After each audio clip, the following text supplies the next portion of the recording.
Bienvenue dans ce nouveau podcast. Aujourd'hui, je vais te parler de ton intuition et de comment arriver à écouter cette petite voix intérieure et à développer cette intuition qui peut être tellement utile dans énormément de situations du quotidien, aussi bien des situations professionnelles que personnelles.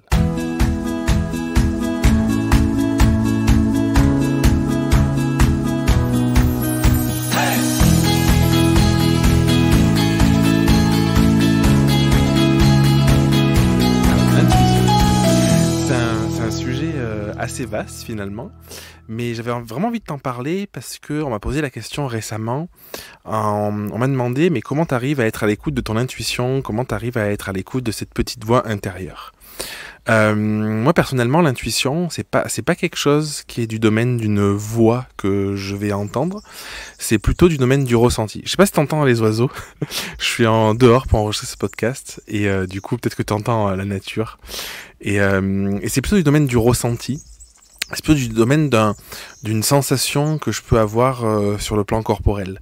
C'est-à-dire que l'intuition, c'est pas quelque chose que j'entends mentalement ou que je crois entendre, ou c'est pas un message. Je me dis j'ai reçu ce message-là. Peut-être que chez certaines personnes ça se représente comme ça. Mais chez moi, c'est plus le domaine du ressenti, sur un projet, sur une prise de décision à prendre. Est-ce que c'est quelque chose que je sens? Est-ce que c'est quelque chose que on pourrait dire que je vibre, tu vois? Est-ce que c'est quelque chose au fond de moi, en fait? J'ai la sensation que c'est quelque chose qui est juste ou pas, en fait. C'est peut-être un petit peu abstrait de le dire comme ça, mais par exemple, quand je dois choisir l'augmentation du prix pour un programme, pour une formation, pour un coaching, pour tout ce que tu veux, du coup souvent j'essaye de pas me connecter au mental, parce que c'est souvent la pire erreur, parce que tu dis j'ai envie d'augmenter, si tu te connectes au mental, ça va venir interférer, mais est-ce que des personnes vont vouloir acheter? Est-ce que c'est le bon prix? Est-ce que là, si je vends à ce prix-là, si j'augmente, est-ce que je vais arriver à continuer à vendre? Enfin, tous ces questionnements-là qui viennent parasiter, et forcément après, c'est hyper compliqué de connecter à ton intuition parce que tu sais plus faire la différence entre ce qui vient de ton esprit, ce qui vient de ton mental, ce qui vient de l'intérieur de toi, ce qui est juste, ce qui l'est pas. Surtout si t'as certaines croyances ou que ça réveille certaines peurs, du coup ça va être d'autant plus compliqué. Et du coup je me dis vraiment, est-ce que j'ai envie d'augmenter mes prix ou pas? Je prends cet exemple, ça peut être n'importe quoi d'autre. Et si je sens que le prix que j'ai aujourd'hui est plus juste, du coup c'est déjà une forme d'intuition de sentir ça, je pense, tu vois. Et quand je te parle de ressenti, c'est vraiment ça, c'est que je me dis, en fait, je suis plus aligné avec ça, je suis plus à l'aise avec ça. Je pense qu'en fait, ce que je vais délivrer va apporter beaucoup plus, par exemple, aux personnes. Et du coup, je me dis, j'ai envie d'augmenter. Et ça, c'est la première étape, peut-être la première écoute de son intuition. Et la seconde, c'est à quel prix, tu vois. Et souvent, ce que j'ai l'habitude de faire, c'est que je prends plusieurs prix qui me viennent comme ça, ou avec lesquels je me sens à l'aise.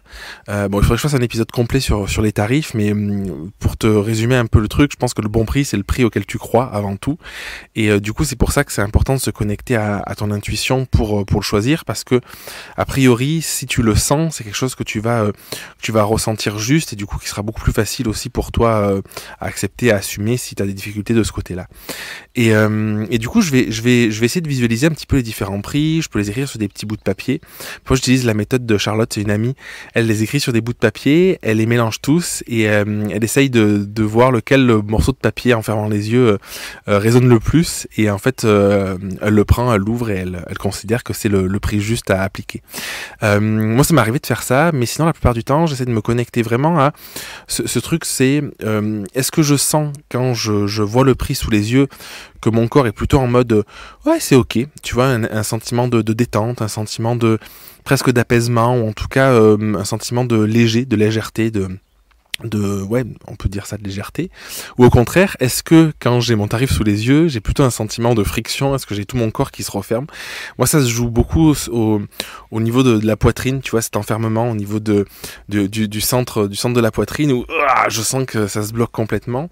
Et parfois, c'est une fraction de seconde. La plupart du temps, avant, moi je suis quelqu'un de très cartésien à la base, et avant, c'est pas du tout les trucs que je ressentais. Et avec le temps, j'ai appris justement à être dans ce ressenti un peu plus corporel, et vraiment me dire, attends, ouais, là je sens que c'est pas confortable, je suis en train de me fermer, je peux presque parfois, j'exagère de dire je suffoque, c'est pas le cas, mais en tout cas, je sais pas si tu vois le truc, ce machin où t'es vraiment bloqué, quoi.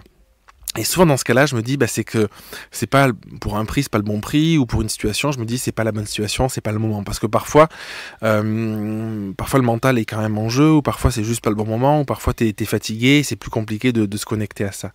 Et pour moi l'intuition c'est ça, c'est quelque chose qui est à l'intérieur de nous. C'est pas quelque chose qu'il faut rechercher à tout prix. Et c'est pour ça que je fais ce podcast. En réalité, j'ai rarement discuté de ce sujet-là en profondeur avec quelqu'un. Et du coup je sais pas comment ça peut être perçu, comment ça peut être vécu aussi chez d'autres personnes. Mais moi, j'essaye vraiment de ressentir. Et d'ailleurs, là, pour tout te dire, pour démarrer ce podcast, j'ai souvent une petite liste d'idées, soit à l'écrit, soit dans la tête. Et je me dis, qu'est-ce que je sens, quoi. Et s'il y a un sujet où vraiment je me dis, je sens au fond de moi que c'est pas un truc que j'ai envie d'aborder parce que ça bloque, je vais pas le faire parce que par expérience, les fois où je l'ai fait, c'est pas fluide, je sais pas quoi dire, ça découle pas. Je pense que le podcast est peut-être moins bien aussi. Je parle du podcast, mais ça peut être valable pour n'importe quel type de format. Je pense que c'est quand même de moins bonne qualité. Et je pense que c'est tout le non-verbal, c'est tous les ressentis, où peut-être que certains diront c'est pas très grave, au moins ça existe. Alors ça je suis ok, et c'est plus important quelque chose qui existe que quelque chose qui n'existe pas dans tous les cas. Mais par contre je pense que si tu te connectes vraiment à ce truc que tu ressens et que tu sens aussi plus fluide, tout est plus simple en fait. Et tu vois, au-delà de l'intuition, j'ai un peu une recherche aujourd'hui de fluidité, une recherche de simplicité dans ce que je fais, et j'essaye de voir qu'est-ce que je peux plutôt enlever plutôt que qu'est-ce que je peux rajouter, parce qu'on a tendance à se rajouter un tas de choses, un tas de charges mentales, un tas de tâches à faire, et qui sont pas forcément les plus nécessaires. Et tu vois, par exemple, là ces derniers temps, parfois l'intuition ça met du temps à venir.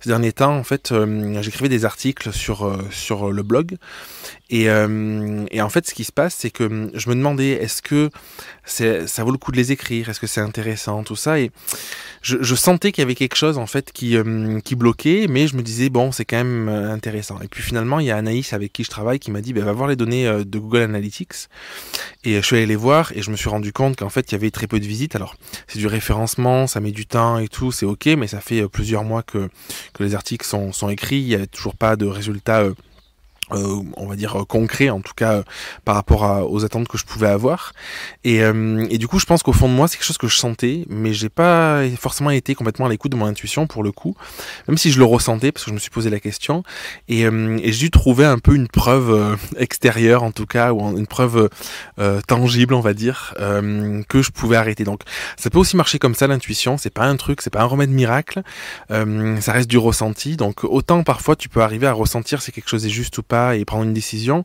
autant parfois l'intuition elle est juste là pour commencer à prendre conscience de quelque chose, commencer à te poser peut-être les bonnes questions, ou la bonne question, en tout cas te faire te questionner sur un sujet en particulier, et ensuite par un esprit peut-être un peu plus cartésien, un peu plus analytique, aller voir si ce truc que tu as ressenti est juste ou pas, et prendre une décision. Dans tous les cas c'est pas une science exacte, c'est quelque chose qui est vraiment carrément du domaine du subtil, je trouve. Mais je sais pas comment tu fonctionnes, mais personnellement, le fait de rajouter ça dans mon quotidien d'entrepreneur, je trouve que c'est quelque chose que j'utilise j'utilise beaucoup dans mon entreprise. Je me pose moins de questions paradoxalement sur l'aspect privé. Du coup ça m'aide quand même pas mal, parce que on est souvent confronté à des multiples stratégies, des multiples façons de faire, à pas mal de questionnements, et vraiment le fait d'avoir cette ressource là, c'est quelque chose qui est assez chouette. Donc pour terminer cet épisode, je t'invite vraiment à te concentrer, peut-être à fermer les yeux, à faire le vide autour de toi, à respirer un grand coup, tu vois. Ça vaut le coup, ça permettra d'être un peu dans l'instant présent, de sentir ta respiration, ça t'évite d'activer trop ton mental, et ensuite juste ressentir au fond de toi, quand tu penses à la situation, quand tu penses à la chose que tu veux mettre en place, ou peu importe, au service, à l'offre, peu importe ce que c'est, comment tu te sens en fait, comment tu te sens dans ton corps, comment tu te sens à l'intérieur de toi. Et c'est quelque chose qui est plutôt ok, c'est cool, j'y vais, ou est-ce qu'il y a des frictions, et je t'invite à le faire régulièrement, le plus souvent possible, et c'est comme ça aussi que tu arriveras à développer tes talents d'intuition, et une connexion un peu plus subtile à ce que tu veux vraiment au fond de toi. Je t'embrasse, et puis je te dis à mardi prochain pour un prochain épisode. Merci d'avoir écouté l'épisode jusqu'au bout. Si tu veux participer à l'émission et me poser une question, je t'invite à te rendre sur www.jeremyguillaume.fr/podcast et à remplir le formulaire prévu à cet effet. Je te donne quant à moi rendez-vous mardi prochain pour un nouvel épisode. Et en attendant, si ce n'est pas déjà fait, je t'invite à t'abonner et à laisser un avis sur Google Podcast ou Apple Podcast. Et si tu penses que cet épisode peut aider une personne de ton entourage, je t'invite à lui partager afin de l'aider à avancer. Je t'embrasse.